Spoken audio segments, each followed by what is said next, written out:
I want to introduce myself. My name is Connie Goodbread, and I'm UUA field staff, and I am proud to serve in the Southern Region. I work for the Congregational Life staff group, and I want to introduce Vail Weller, who is the Director of Congregational Giving. And Vail, is this your second year? Exactly. Good question. Year. And you lived in California and you work in Boston. Well, I work everywhere, don't I? Oh, okay, good. Well, okay, so the commute isn't quite as bad as I had suspected. And then I'd like to also introduce Norris Gall, who is the annual program fund assistant. And Nori has been on GIFT with us since the beginning. And both Nori and Vail are fabulous partners to work with on the GIFT project. And so it's wonderful to have such a great team. Nori's going to begin her presentation with how GIFT works, and she'll take some questions after each part of the presentation. So if you've got a question and you want to put it in the chat box, I will watch for them and I will make sure everybody gets them. So Nori? Okay, I'm unmuted. I'm going to start by sharing my screen and sharing a little slideshow I created. Okay, can everyone see it? Okay, sorry. Getting the hang of this. Yeah. Okay, so first of all, want to just cover the basics of what is GIFT. The GIFT program is the primary means of funding our UUA and the Southern Region. GIFT stands for Generously Investing for Tomorrow. I don't think we use that phrase very often anymore, but that is where GIFT comes from. In the previous model of funding for the UUA and for districts, congregations in the Southern Region were asked to pledge to the annual program fund and contribute to the annual program fund in support of our UUA. And they were also asked separately to contribute to the district. And the numbers used to determine district and APF, annual program fund, requests were based on the number of members that a congregation reported during the annual certification process. When we moved to GIFT, it was out of recognition that congregations were looking for a simpler way to determine or to give to support the UUA and to the now formed region. And we were looking for a way that was not based on membership count, which was difficult, and found that it was stifling growth in our congregations. And so in 2014, we began the GIFT program, which asked congregations to contribute 7% of their certified expenses in support of the GIFT program. Funds from the GIFT program come into the UUA, and I process them. And then a portion of every gift sent to GIFT, it goes towards funding your Southern Region. Annual program fund gifts and gifts to the UUA from the gift distribution support, I believe, and Vail, you can correct me, 70% of our program funding for our UUA. So everything from OWLs to social justice and public witness work, support for our congregations, and especially in the regions and with our field staff. Connie is a UUA colleague of ours. And so gifts go to support that work locally, nationally, and around the world. One of the challenges of GIFT we have found is understanding what your expenses are, your operating expenses, and how to report them. And so I'm going to walk through that now, and I guess I should pause and see, Connie, are there any questions? No, not yet. Okay.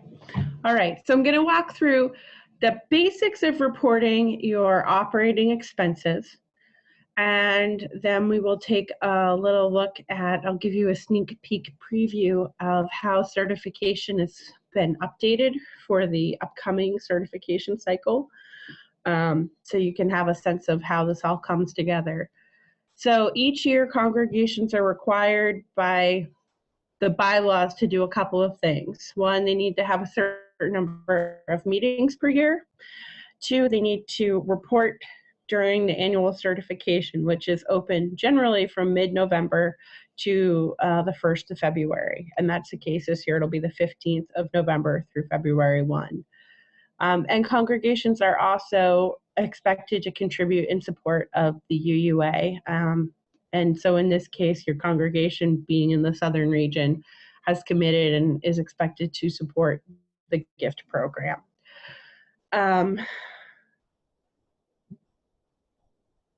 Your total expenses is the number that you're going to be reporting in certification. In the past, until about 2012, congregations were officially asked to report their budgets, and that changed in advance of the gift program, and congregations, all congregations, regardless of region, district, are asked to report their total expenses now as opposed to their budgets. We ask that you use the expenses that you have from your most recently closed fiscal year. So our fiscal year runs July 1 through June 30th. Yours may run in a different cycle because the certification window is between November and February. It might be that we cross the end of your fiscal year if you're on the calendar year, and you may or may not have those most recent numbers by the end of January. So we want you to use the final numbers from your most recently closed fiscal year that you have available. I would note that we're not going to be asking to see the budget or the final audit. We are not going to say these appear to be your 2013 numbers. We trust that your congregation is reporting numbers that are accurate and reflect what your congregation has available. And that's important because much like reporting your membership, we understand that congregations have different definitions. We don't define members for our member congregation. We ask you to report our members. We're going to give you some guidance for total expenses because that's really difficult to figure out your operating expenses with no guidance, but we are entering into this with trust. The total expenses include the cost of running your congregation for 1 year, such as salaries, rent, utilities, supplies, and mortgage interest. What we are excluding would be your prior year denominational contributions. So for instance, whatever you gave to gift the prior year, you would exclude from your total expenses that you report. We also exclude capital expenses. So, you are getting a new steeple or your HVAC system is being replaced. I'm trying to be more Southern-minded here. Your air conditioning is going out and you need to replace it. That is a necessary capital expense. Your mortgage principal is a capital expense.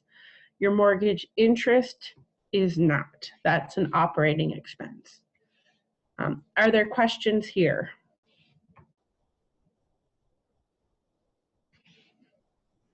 Yeah, we've got a question from South Carolina that asks if the gift program at that 7% is asking more than the APF program did.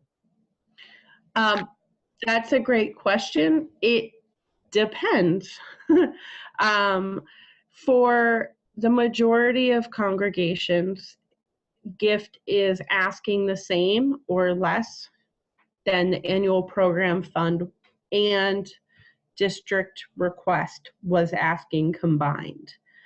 In some cases, it is asking more, and that's why in the course of the first 3 years, we eased into that. So what has stuck for a lot of people, and maybe sticking for you is that in the first year, congregations were actually recognized as being fair share or honor for having given at 5%, even though we asked for 7%. When that was to help ameliorate the increase or the stress on a congregation if it went up by a lot. In the second year, again, the bar was moved up, so congregations were asked to contribute 7% to be considered an honor congregation, but any that contributed a minimum of 6% were recognized as honor. And this year, all congregations are asked and expected to contribute 7%. It may still be a slight increase for some, but there are a couple of different factors happening there. And that means other congregations have been contributing more proportionally to the resources they have available than perhaps a congregation who is experiencing a significant increase. So to stay here for a second, I think another piece of this is that there's a reality that totally though, the 7% represents, for each congregation, represents this exact same total amount that would be received in Boston as it would have happened under APF. So gift and APF is asking for the same total amount of money. Every congregation might have a different experience. Their amount might go up, but it wouldn't. It's not because the Boston or the region is asking for more money for operating expenses there. Vail, right.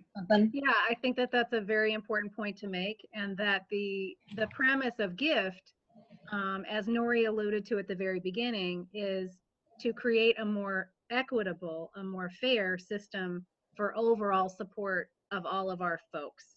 And that's something that I know that this is a sort of a nuts and bolts conversation that we're having about how to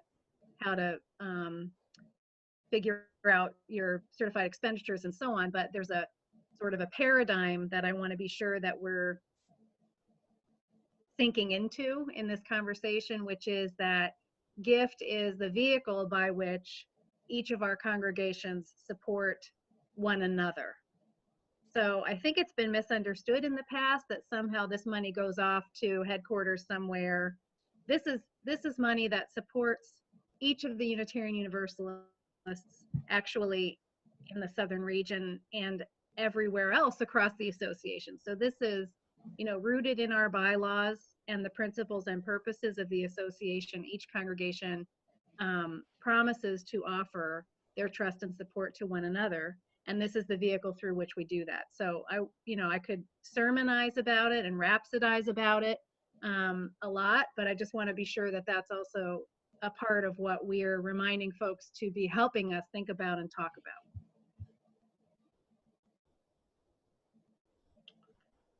Shall we go back to some brass tacks? Okay. So what I'm going to do right now is introduce a tool to help you as you are calculating and reporting your operating expenses. And this is a prototype of what will be the new certification process, which will be rolling out come November. It will be in beta mode. Most congregations don't usually report their operating expenditure or their certification data until after the start of January. If you log in on the 15th of November, I'm just going to caution you that you might experience some glitches. But I've been fortunate in being able to show this right now. So I'm going to pull it up.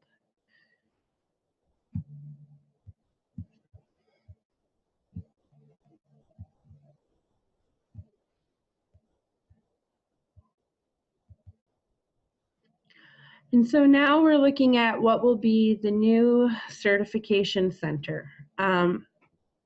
Again, the ITS department is going to be rolling this out, but what I wanted to draw your attention to is the portion of this new system that refers to financials.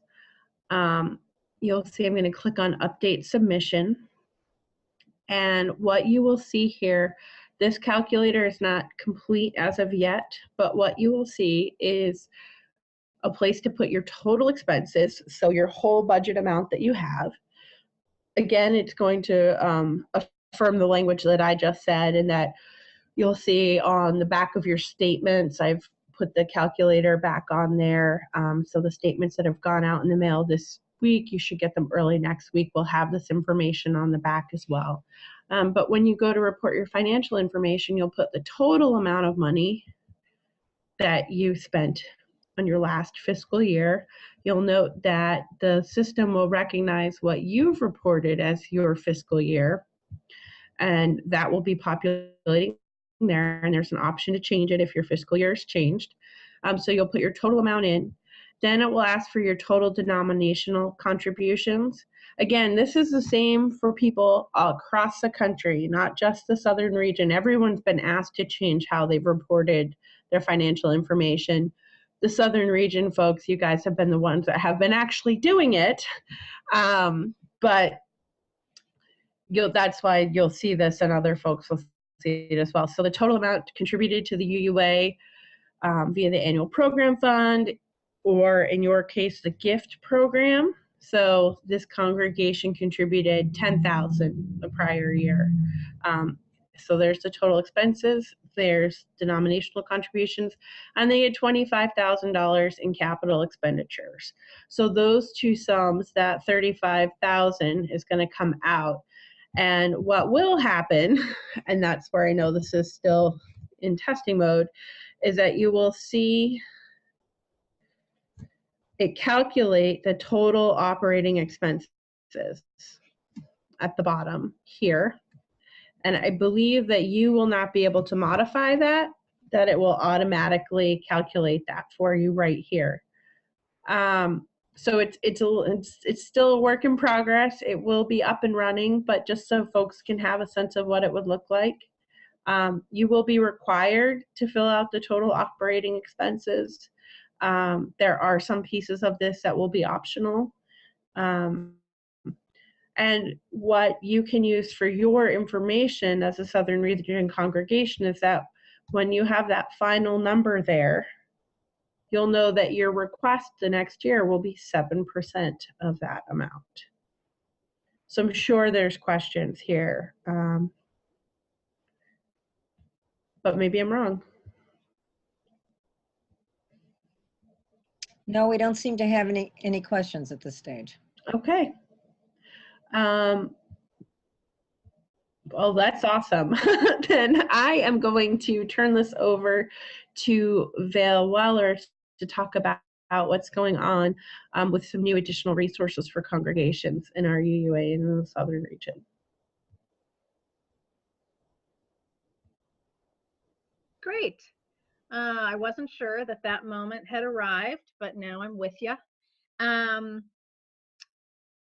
I want to simply let you know, rather than looking at it while I'm trying to talk, I'm just going to talk, that we have redesigned the APF and gift section of our UUA website.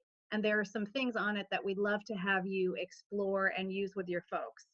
So actually, maybe it does make sense. Nori, is there a way for you to pull up the just the landing page even of our APF giving page? Yeah, I'll do that right now. Okay, that's awesome. So there's one tool that is we have two different versions of this short presentation. There's a 2-minute long version and there's a 4-minute long version. That's basically a video thank you card that we would love to ask you to share with your leaders in your congregation, and even more widely if you're able to do that. And the reason for that is because it underscores the premise of the program, of the annual program fund and gift. And so it helps people, I think, to have a better sense of the sorts of programs that we're able to create. You'll see here, looking at the screen on the top left where the cursor is, that little presentation there is a 2-minute long, thank you that we'd love to have you show to your board, your finance committee, and maybe even to the congregation at a congregational meeting.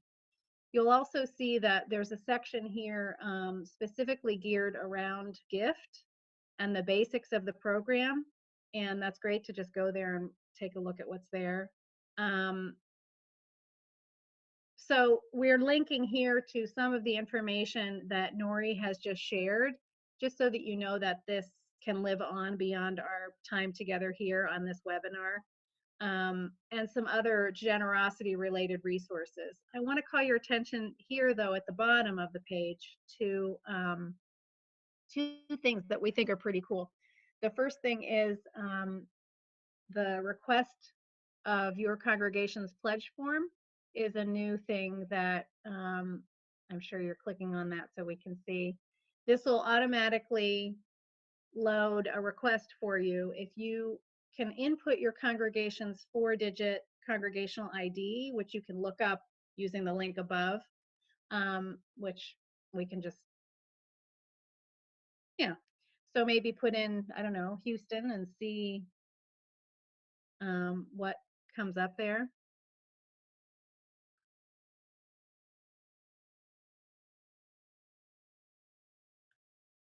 And I just noticed that there's a question that just came up on the screen there. Yes, and it might have been more for what Nori was talking about. Jim Miller asked, can we include pass-through expenses from our total expenses? For example, Fifth Sunday collection for other organizations we serve only as a conduit for these funds. That's great. Nori, do you want to respond since you're muted there? I think it's just at the bottom of your screen on the left. The screen sharing threw me off. So I will call up what I said a little bit earlier about membership reporting. So we trust congregations to report what your operating expenses are. We don't have formal language talking about pass-through. That is up to you and your congregation to determine if that is one of your operating expenses or not. So that's my short answer. I don't know, Connie, if you want to give a little bit more involved, because I know I've heard you speak eloquently to that. Well, one of the things that we're a covenantal faith, and so we trust you. You'll come up with the best decision. It's if it truly is just handing one check to another, then you'll make the decision on your own to probably not count that. But if it has much more to do with your congregation and you end up doing more work with it and it truly is an expense, then you're going to come to that right answer too. So we trust you to, as Nori said, to come up with the right formula for your congregation. Jim, if that didn't answer the question, would you please put some more into the question box?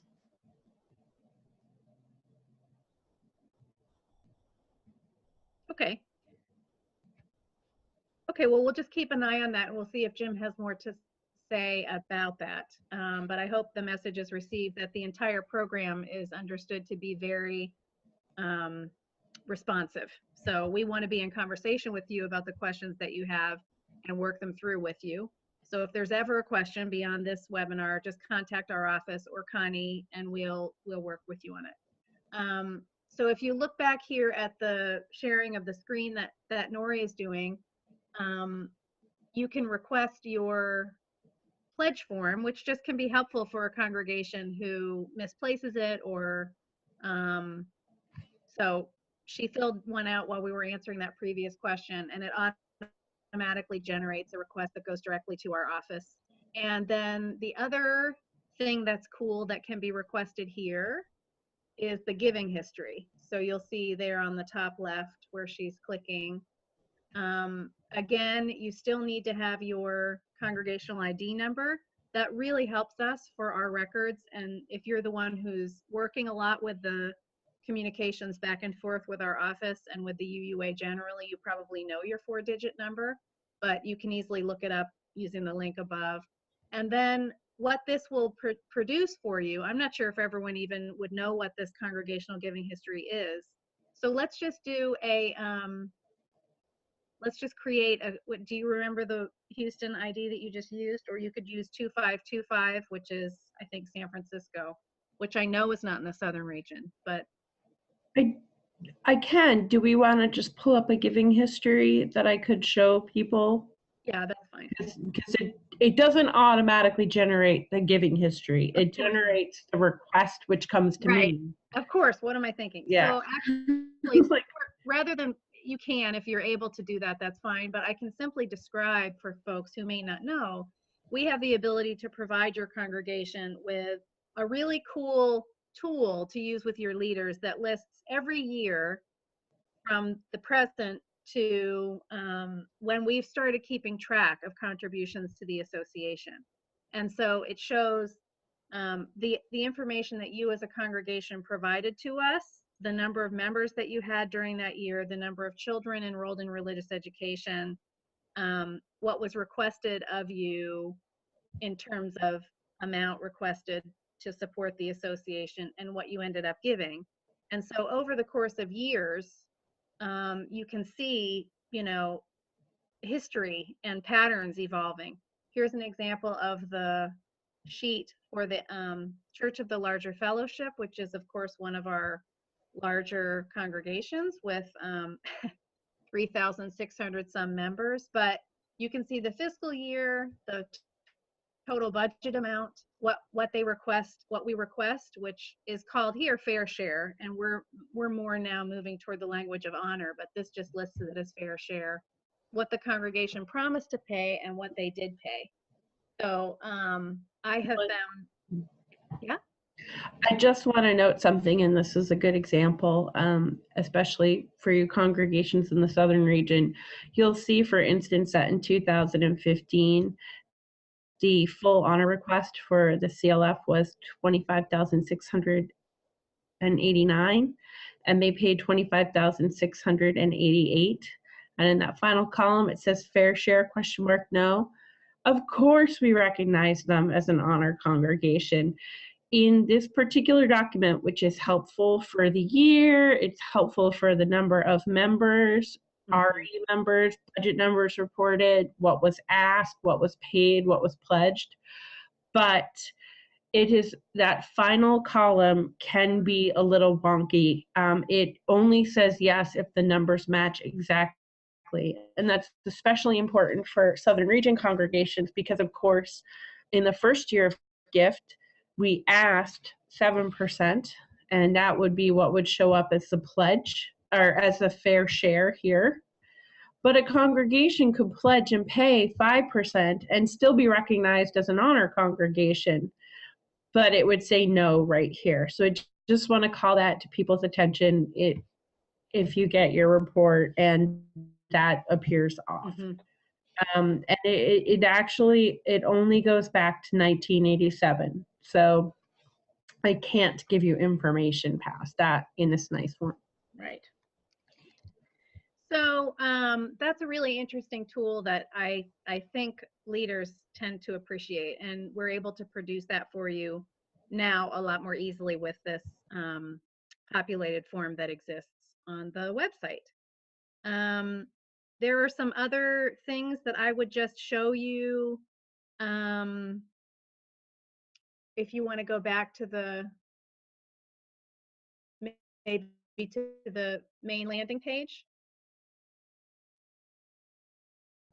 I actually just gave you remote control of it. Oh, you did? Okay, so where am I? Okay, great. All right, so thank you. So I just wanted you to see the new look here, and that there are some other resources that exist.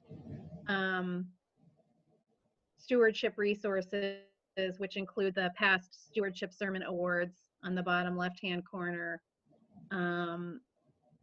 This section up here, what we get, what do we get, and why do we give?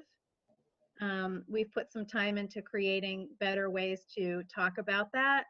And here's a list of some of the things that the UUA makes possible for our congregations, as well as, again, that's the same presentation at the top. It's the longer version of the one that I showed you a minute ago, but down here below was the annual program fund and gift presentation from GA in Portland, which is worth, it has testimonials from congregations thanking you for your support. And so it's worth sharing.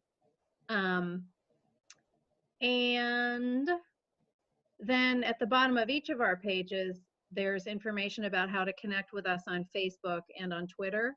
And we're going to start having a lot of fun conversations going on Facebook about the annual program fund and gift. And so we encourage you to check us out that way. We just wanted to let you know that we're trying to make this site more user-friendly and more helpful to the actual questions that we hear from within the congregations, and wanted to give you a little tour of that.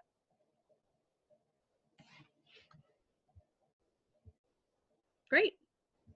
So I've got a question from Texas. Want to know when the pilot project ends. Great. Am I still doing my screen? Because I don't need to. No. Okay, great. Then I will try to answer this. When we entered into the gift program, I think that the way that the word pilot was used initially had to do with the fact that we were going to be fine-tuning it as we went along and learning together about how best to use this new method. And we have learned a great deal. And one of the things that I'm really pleased to let you know that we learned about, which you can read fully on the website that we just left, there's a report there about our congregational outreach project that we did in the spring, where every congregation in the Southern region was reached out to so that we could directly ask some of the questions that we had been wondering, what people were thinking. And so what we learned in doing that was that the gift program is perceived to be more fair than the predecessor program. And we were able to determine that it's considered more fair even by congregations who are being asked to contribute more than under the previous model. And so so that's just one of the things that we were glad to have asked and glad to have learned. There is no conversation about shifting from the gift program because it does seem to be the most across the board equitable way to support the association and the other members of our congregations. And also the reality is that you have shifted now to be a region, and so it would be difficult to go back to districts collecting money when districts no longer exist, etc. So I think that answers it, unless there's something more that either of you would like to add to the answer to that question. Well, I think there's a little bit more to the question too. I guess do we consider this, is the lessons that we've learned from this, will this be the direction that this whole association is moving in, or is there something else we're going to do entirely? Yeah, that's a natural question to ask, isn't it? So what I can say about that is that our UUA Board of Trustees is looking at and deeply considering that question over the course of this year. And our role as a UUA staff is to support them in their research about how APF and gift giving has been over the last number of years, and figure out what's the best way to address the changing landscape of the association and funding. And so there are no concrete plans already, in play, except that the reality of regionalization across the association does change the necessity to be holding the conversation. And so I think that they're trying to do their best to be responsible stewards of the resources, of your resources, to think about the best way to fund things. So I would say the board will be having that conversation, and they will be openly communicating about the conversations that they are having, and that they will certainly communicate, and as will we, things that we're learning as we move along. Thank you. Does anyone else have any other questions that you'd like to type into the chat, into the question and answer file at the bottom of the page?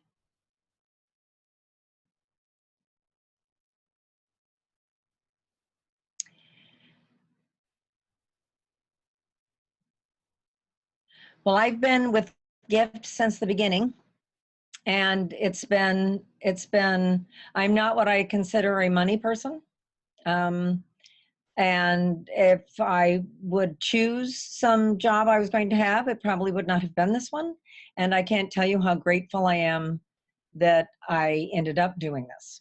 It's given me wonderful opportunities to connect with congregations in ways that I probably never would have, and to have deep conversations about the covenant of giving and generosity and what we can do when we all pitch together and think of even doing more.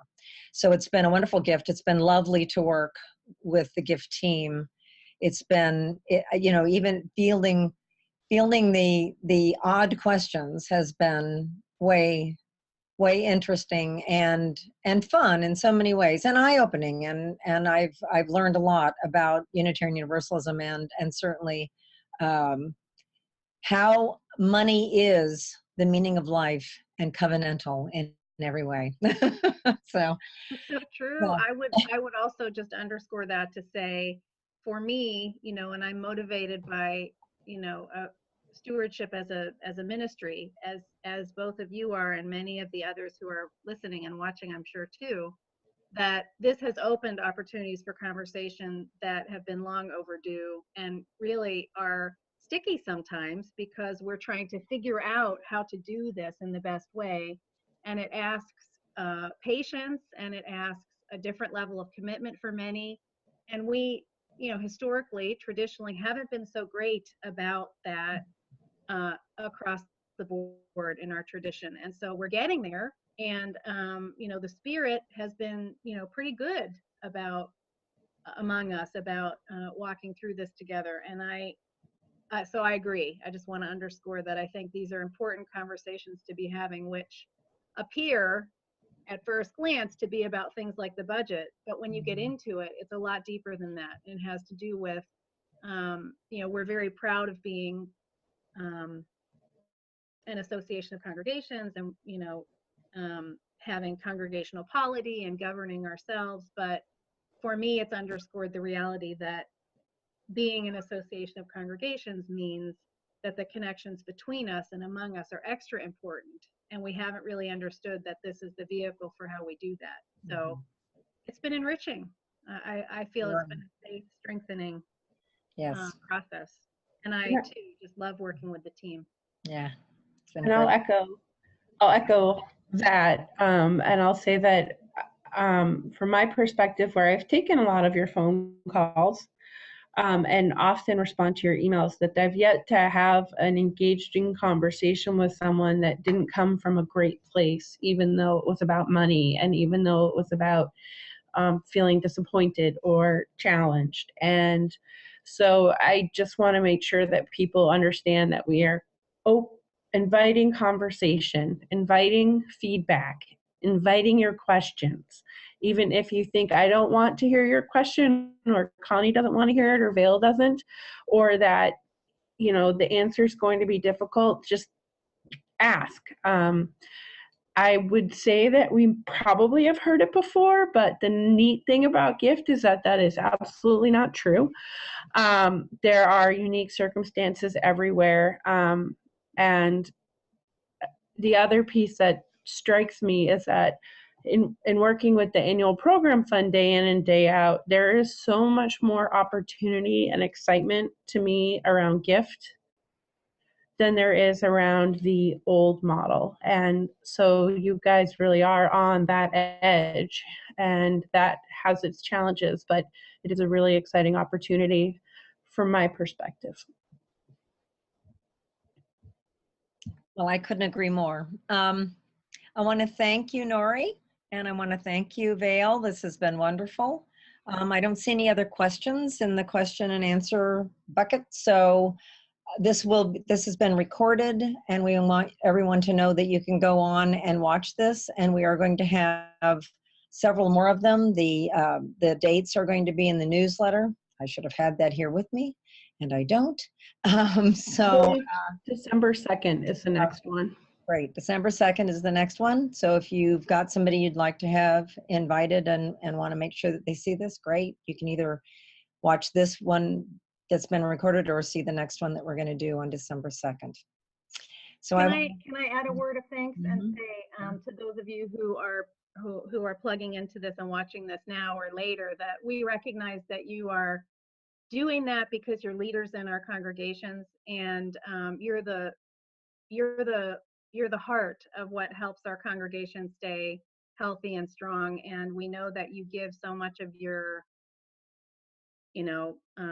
time to the flourishing of our faith, and it's a great thing to be able to personally say thank you to real people who are doing the real work of our congregations out there everywhere across the association. So I just want to be sure to say we know that we're in support of the work that you're doing, and that when you are supporting us, you are supporting the work that we're all doing. And so maybe we could just close with a thank you. Lovely. Thank you. Thank you.